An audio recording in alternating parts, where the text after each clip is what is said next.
Porter grew up with her family in Pueblo, Colorado, one of the largest steel-producing cities in the United States.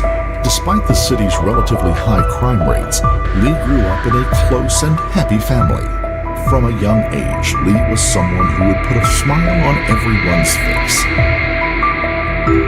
Growing up, she often spent time dressing up and creating skits, which she would perform for friends and family.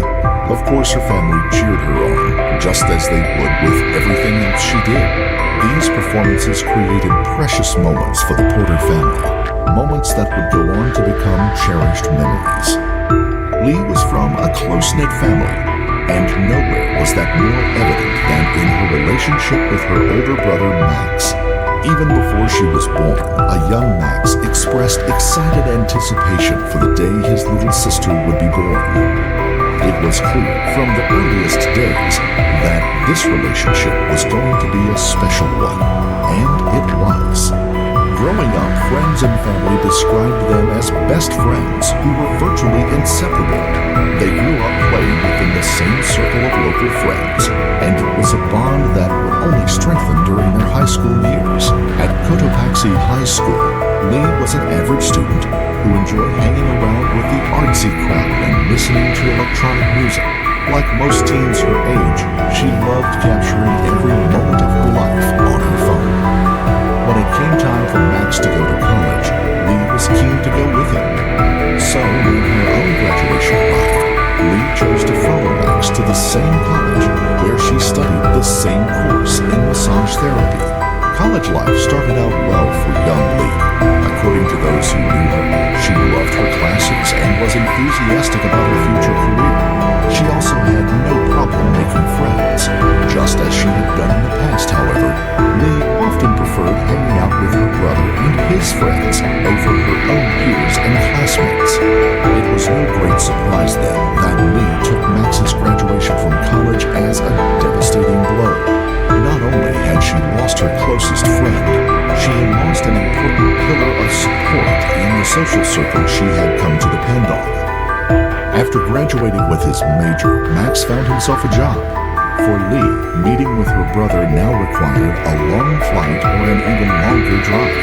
The impact of this on her emotional health was soon clear to all who knew her, and marked the beginning of a tragic downward spiral that friends and family could only watch helplessly from the side.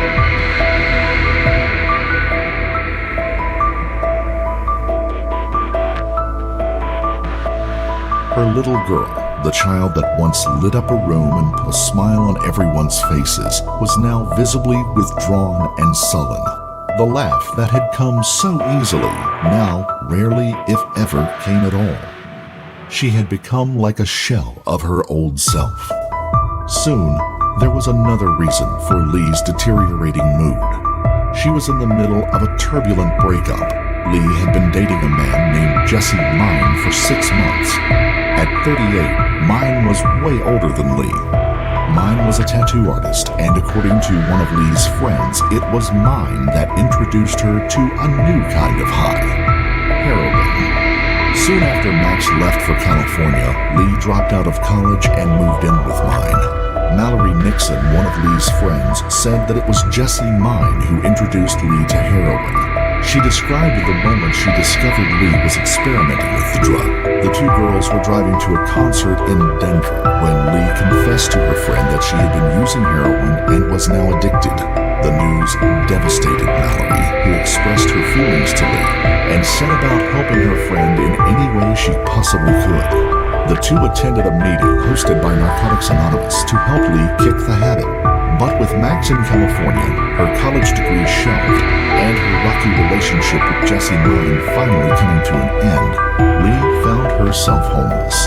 She had made the decision to move to Denver, and on her Facebook account posted a request to friends to help her in making the move. Around this time, she also contacted her brother Max and confided in him about her heroin use. Max was both devastated and baffled. He knew Lee better than anyone, and this was completely out of character for her. He warned Lee of the dangers of heroin, but was wary of saying anything that would push her away and prevent her from confiding in him. On the day prior to June 3rd, Lee. She later described Lee as, quote, super sick. She had been off it for 3 days, end quote. Lee was deep in her struggle to kick heroin. Mallory's meeting with Lee would be the last time anyone would see Lee alive.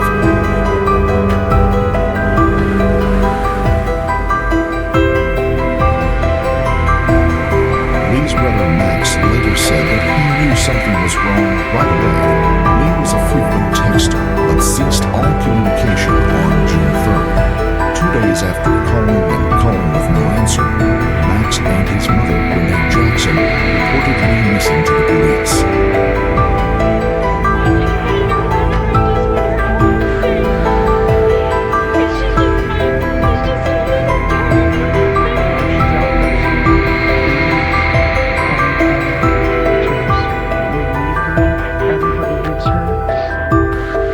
Police immediately brought Jesse Mine in for questioning. Mine claimed that he and Lee had had an emotional breakup, after which he moved out of their apartment. Lee, he said, had told him that she was moving to Denver. Mine told police the last time he had seen Lee was in a motel parking lot near Denver, where the two had said goodbye. He was off to Maryland, to his parents' house, where he planned to get clean of his own addiction. Lee had told him that she was headed for Denver, where she planned to crash with some friends.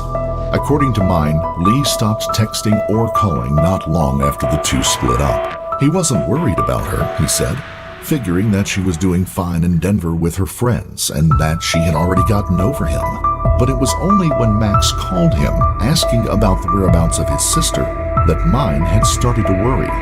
Based on Mine's explanation as well as his strong alibi, police excluded Jesse Mine from their list of suspects. Meanwhile, Lee's mother, Renee, had been going through her daughter's social media and phone records. While inspecting them, she noticed a certain name and number kept popping up again and again. The name and number belonged to a man called Christopher Waide. Renee vaguely knew of Waide, who had been at the same high school with both Max and Lee. But both she and Max were confused about this new relationship with Lee. He had liked and commented on most of her posts, and many of his comments implied some kind of relationship, a romantic relationship. And yet Waide was not the type Lee would normally hang around with, much less date. Waide was 23 at the time of Lee's disappearance. He had been a good student at school, a member of the choir and drama clubs. Since graduating, Waide had joined the Army, where he had worked as a helicopter mechanic. After serving 2 years, he had returned home to go to college, where he majored in criminal justice with the goal of eventually becoming a police officer. Curious as to why an old acquaintance of Lee's had suddenly reappeared in her life, Renee contacted Waide. She asked Waide what the new connection between him and her daughter was based upon. Waide explained that he was her accountability partner, kind of a sponsor for recovering drug addicts. Renee was shocked. This was the first time she had heard anything about her daughter's drug addiction. According to Waide, he had first connected with Lee after seeing her social media post asking for help finding a place to stay in Denver. He lived in Westminster at the time and had offered to lend her a hand. They'd met, but she left the same day she arrived. According to Waide, Lee had received a message late that night and a short time later was picked up by someone in a white pickup truck.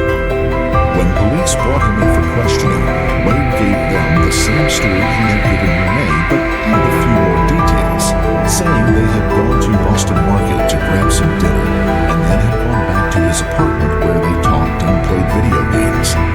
After she'd gone missing, he joined in the search, even posting pleas on social media for help finding her, while her family was putting up missing persons posters all over Colorado. By all appearances, Waide seemed genuinely distressed by Lee's disappearance and had actively attempted to help locate her.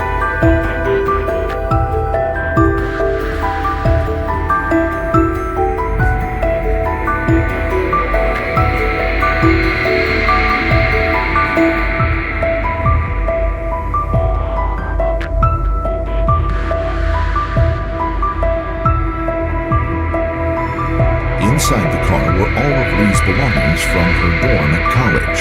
A further search of the car for blood and DNA brought no results. In fact, nothing in the car offered investigators a single lead. Waide was still very cooperative, however. He continued to make public pleas on Facebook, urging people to look for any trace of Lee. But something was off.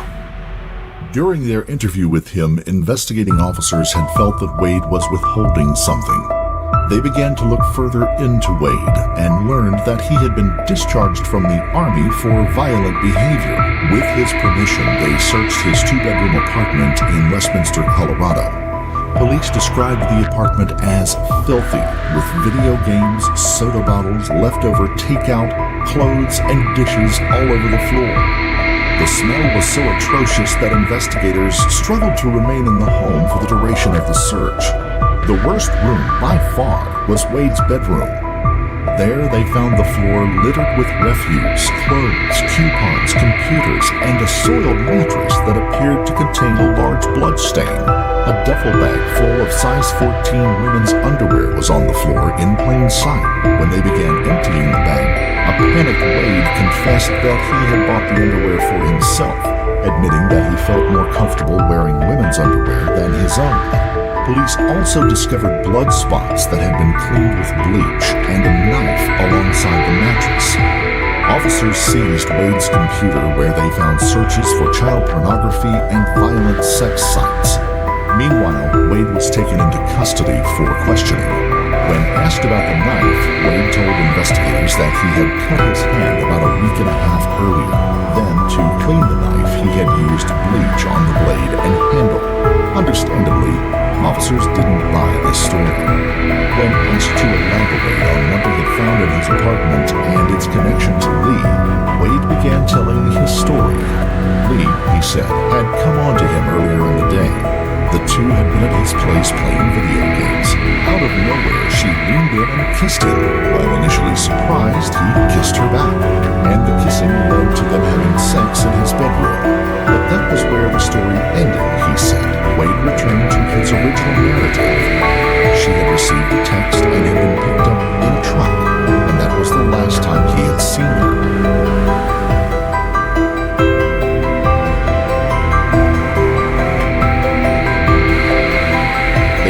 To incriminate himself further and lead them to her, so they placed him under 24-hour surveillance.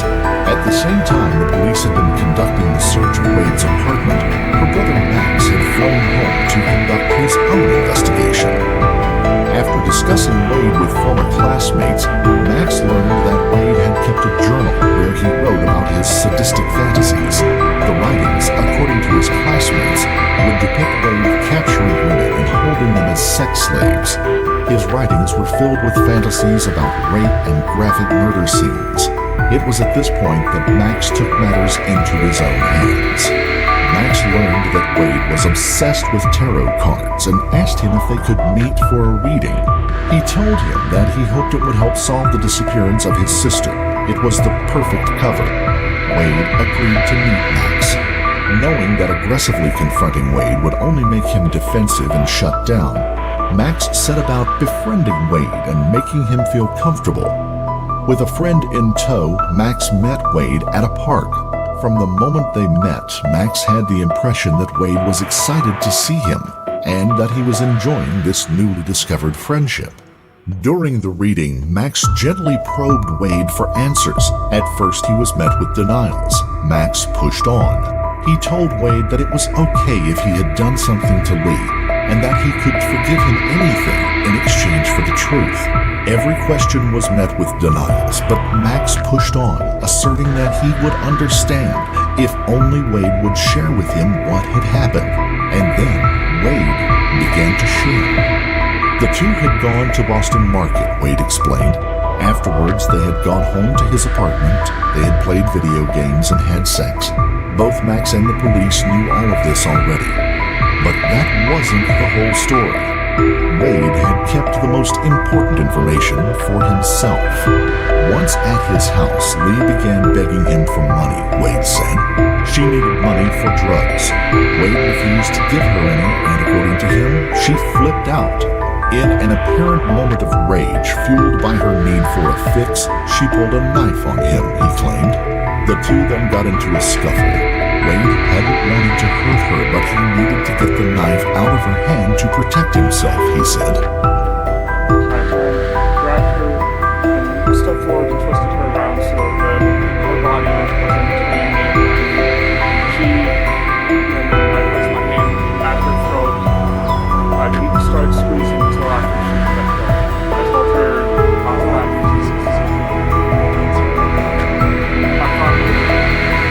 I thought her muscles would relax when she was conscious, and that I could gradually move the knife away and let her go and let her regain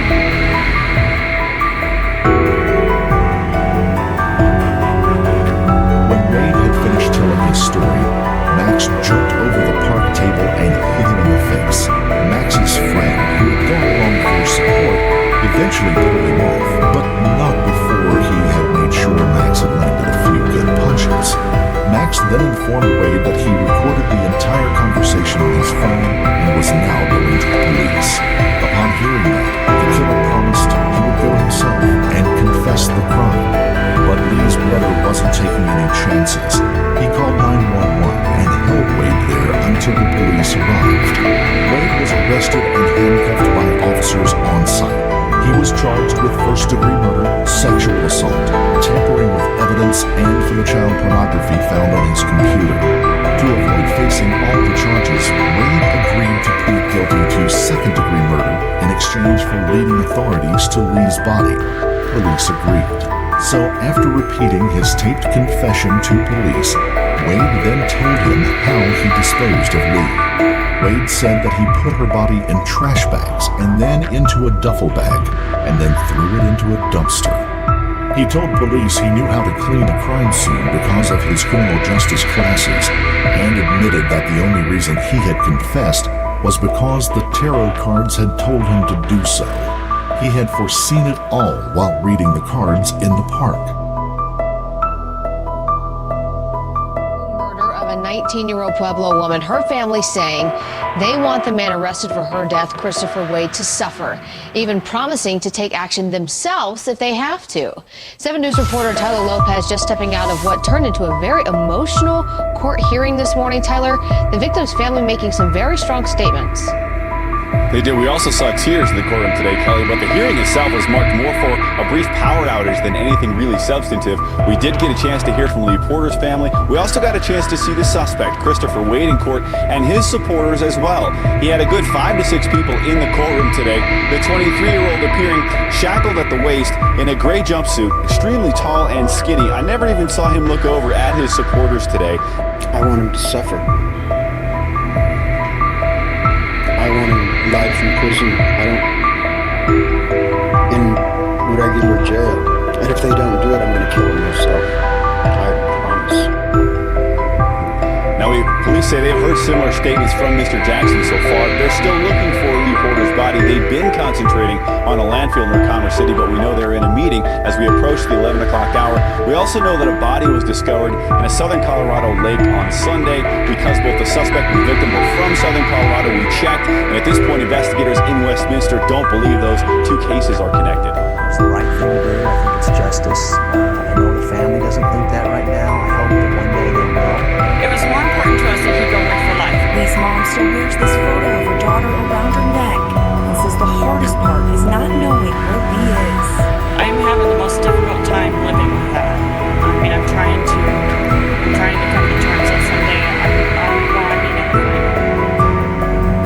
The landfill was searched for 40 days, but police only managed to retrieve some of Lee's belongings from that night, her cell phone and some of her clothes. There was no trace of her remains. Lee's family were not happy about the plea deal, which they felt failed to bring them closure in relation to what happened to Lee, and most of all, failed to bring her home to them. Both Lee's family and law enforcement believe Waide is lying about where he put the body and continues to give false leads to the authorities. Police theorize that he killed Lee after she denied his sexual advances. Lee's family still do not have the closure they long for. In 2015, Christopher prison at the Sterling Correctional Facility. His incarceration is in large part thanks to the level-headed detective work of Lee's brother Max. Lee often referred to her brother as her hero, and it was this final heroic act by her brother that brought some degree of justice to his beloved sister. The family of Lee Porter still hopes to find her body. There is a Help Find Lee Porter Facebook page, and police continue to receive information relevant to her whereabouts. Even to this day, her body has not been found, and the family still hopes that someday Lee will get a proper funeral. Since her disappearance, the Facebook page Help Find Lee Porter is still active. It's filled with posts of regret, indicating that she is not forgotten and never will be, even though the location of her remains still remains a mystery. Police continue to ask for information regarding her whereabouts, and the case is still not closed. If you found this story compelling, don't forget to like the video, comment down below your take on it, and subscribe to the channel. Also, hit that notification bell in order to stay up to date each time we reveal a new shocking case. And until next time, stay safe and keep your eyes peeled. You never know what's lurking in the shadows.